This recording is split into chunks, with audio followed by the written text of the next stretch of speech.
Hello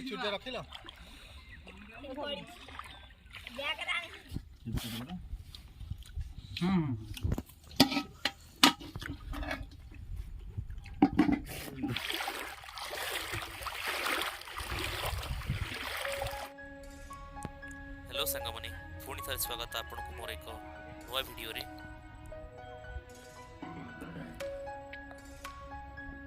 ए हेउची महानदी से मझे आपण जो दीपटी को देखुंत सेठारे माँ भावेश्वरी माता आविर्भाव बहुत सुंदर जगहटी सेठा को आज आम बुलवाक जावाई प्लानिंग करूँ। सेठारे आमर किसी सांग मैंने सेठारे रोसई कर तो आम से प्रथम तो पहुँची जाइछन सेठारे आम सेठा को जावाई प्रथम पादर चली चली जाइलु। डंगार सुजोग थिले मध्य अल्प पानी हेतु आम पादर चली चली जावाई निष्पत्ति नेलु।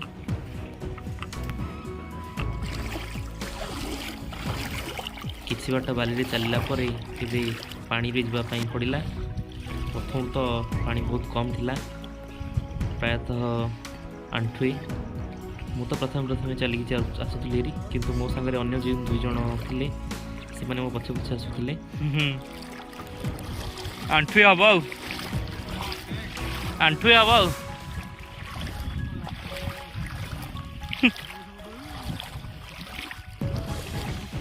उदा हवा पड़ो। पानी से चलला बेले प्रथम तो पानी स्तर बहुत कम था पादे पादे जिते आम आगे बढ़ुलु पानी स्तर अधिक अधिक होता धीरे धीरे पानी स्तर आंठी ऊपर को चली आसला।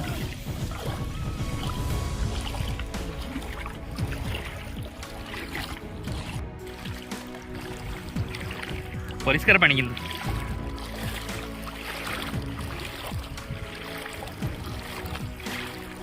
भल लगुच जे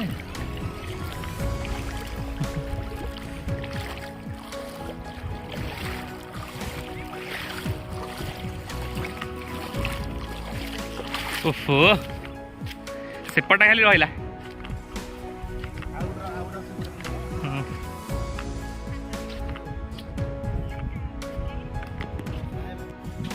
प्रथम पानी स्तर पार कला टे भय छाड़ी जाइला। एबे समय थिला बाली चलवाई बाली चलवा पुनर्बार से भीतर पहुँचे द्वितीय पानी स्तर था जहाँकि गभीर थिला। प्रथम आम से पारिपार्श्विक परिवेश को उपभोग कलु। खूब सुंदर जगह महानदी मझे छोटिया दीपटीए सेठारे माँ भावेश्वरी ठाकुराणी आविर्भाव।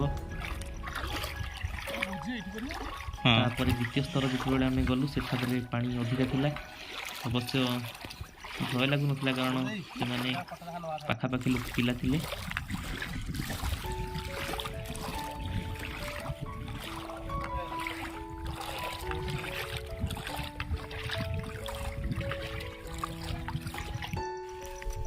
एबे पानी को अतिक्रम कला परे समय आसला पहाड़ ऊपर चढ़ाई। अवश्य पहाड़ बहुत छोट थिला किंतु बड़ बड़ पत्थर गुड़ी को अतिक्रम करला बेले बहुत कष्ट लगुला।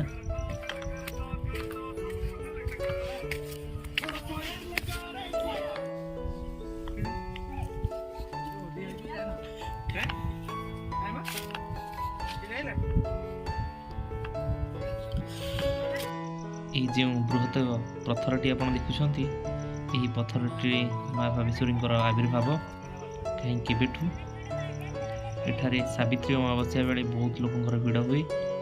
एठारे पूजा अर्चना करने सदा स्त्री लोक मैंने आसती बहुत मात्रा गहली हुए। एठारे महानदीर मध्य भाग जिते बड़े बन्या आसे ये जगह संपूर्ण भाव में बुड़ी जाए।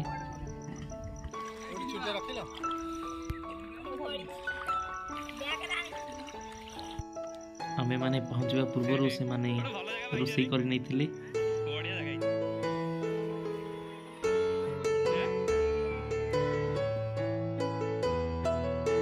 मध्य भाग में सुंदर पर्यटन स्थली थिले यह बहुत अवहेलित आज जाए यह लोकलोचन को आसी नहीं। पर्यटन स्थली हेउची कटक जिला बांकी ब्लॉक अंतर्गत अनुआरी पंचायतर बोतलमा ग्राम महानदी मध्य भाग में एक सुंदर पर्यटन स्थली जहाँ माँ भावेश्वरी ପୀଠ ନାମରେ ପରିଚିତ। ଏହି ଜାଗାଟି ଯଦି ପର୍ଯ୍ୟଟନ ବିଭାଗର ଲୋଚନକୁ ଆସନ୍ତା ଏବଂ ପର୍ଯ୍ୟଟନ ବିଭାଗ ଦ୍ୱାରା ଏହି ଜାଗାଟିର ଉନ୍ନତିକରଣ ହୁଅନ୍ତା, ତେବେ ଭବିଷ୍ୟତରେ ବହୁ ପର୍ଯ୍ୟଟକମାନେ ଏଠାକୁ ବୁଲିବାକୁ ଆସନ୍ତେ। ଏହି ଜାଗାଟିର ଉନ୍ନତି ସହିତ ଏହି ପାଖାପାଖି ଲୋକଙ୍କର ମଧ୍ୟ ଉନ୍ନତି ହୁଅନ୍ତା।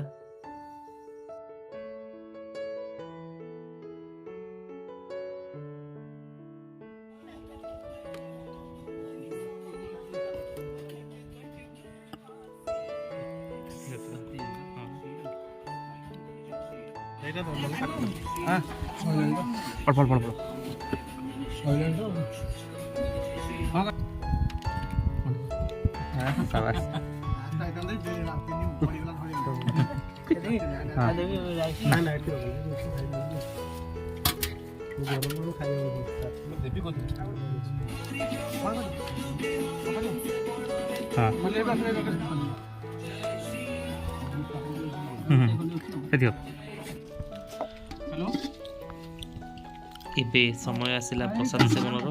ପ୍ରସାଦରେ ଥିଲା ଅରୁଆ ଅନ୍ନ, ଘିଅ ଡାଲମା, ସାଲଡ଼ ସହିତ ଦହି ବାଇଗଣ।